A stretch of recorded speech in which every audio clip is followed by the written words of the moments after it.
Components of Nord Stream 2 are confusing the issue, and I will attempt to simplify this by asking ourselves some basic questions and providing some basic, simple answers.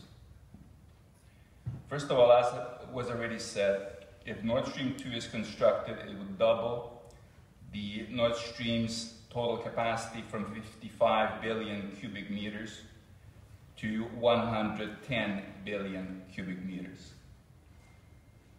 First question, is it necessary for Europe?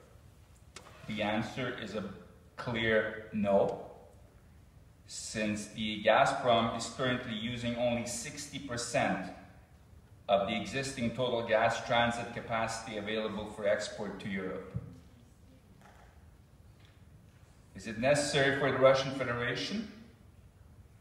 The answer is again a clear yes, because it completely eliminates Ukraine as a transit country for Russian gas exports.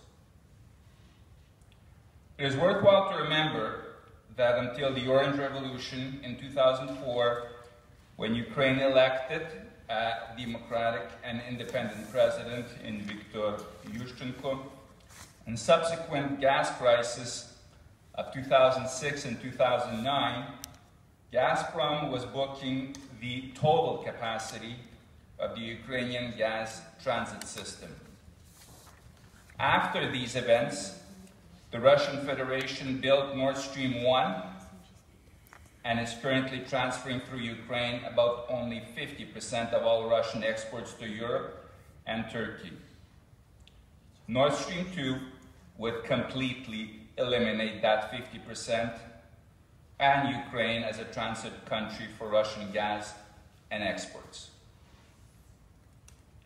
What does Nord Stream 2 do to Ukraine? It gives, as was said, a severe negative blow to Ukraine's economy, as Ukraine earned about $3 billion from the transit of Russian gas to the EU in 2017, which represents about 3% of Ukraine's GDP, and Ukraine's GDP rose by 2.5% in 2017. It will force, as was already said, Ukraine to downsize its system. That will cause thousands of jobs to be lost. It will impact on the gas reverse that Ukraine negotiated with its neighboring countries and necessarily create shortages of gas in Ukraine. And all of this means that Ukraine will become more vulnerable, and this increases dramatically the chances of additional and more invasive Russian military aggression against Ukraine. What does Nord Stream 2 mean for Europe?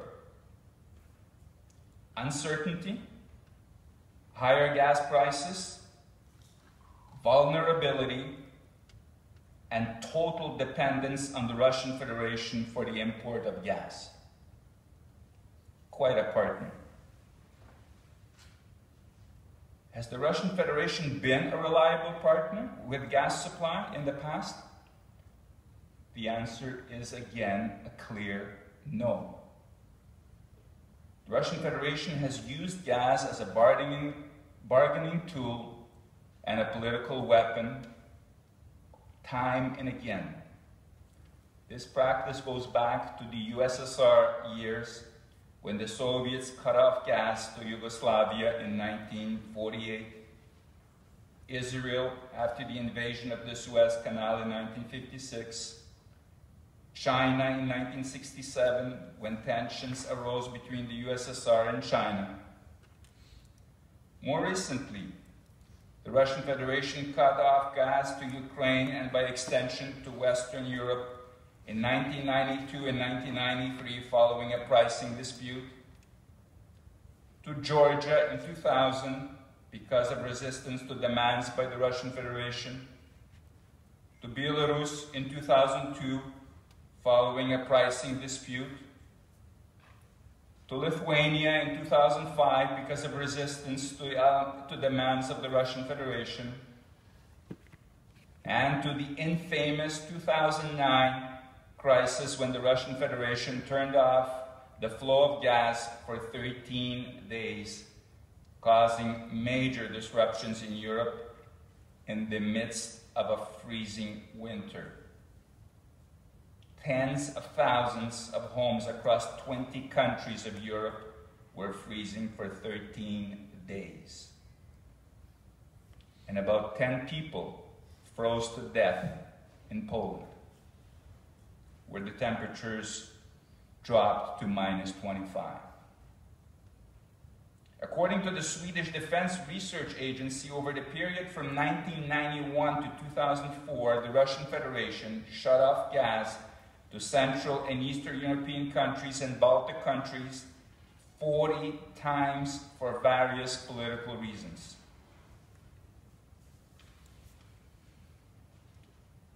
Today, when people say that Nord Stream 2 is a commercial endeavor, I think one should go back and ask the same people that are saying this how they were convincing the French that, notwithstanding that France had a contract regarding the sale of Mistrals, that there was something more important than a commercial contract, namely fundamental values, namely the security of Europe. That should be reminded once again today. If Nord Stream 2 is built, we will give a country that blatantly violates international norms, numerous bilateral and multilateral agreements and covenants, the territorial integrity of independent countries, including Georgia and Ukraine, human rights, the possibility to freeze Europe in order to advance any political agenda it chooses.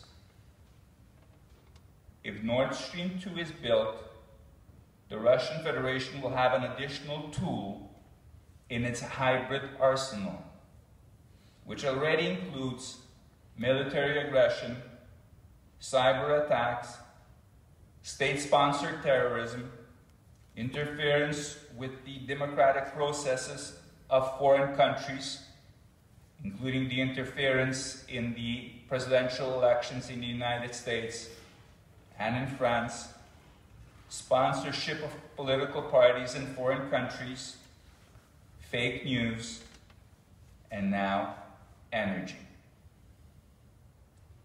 That is the simple, complete picture of what's at stake. And anybody who promotes Nord Stream 2 under those circumstances is blatantly uninformed or asking for serious trouble. Thank you.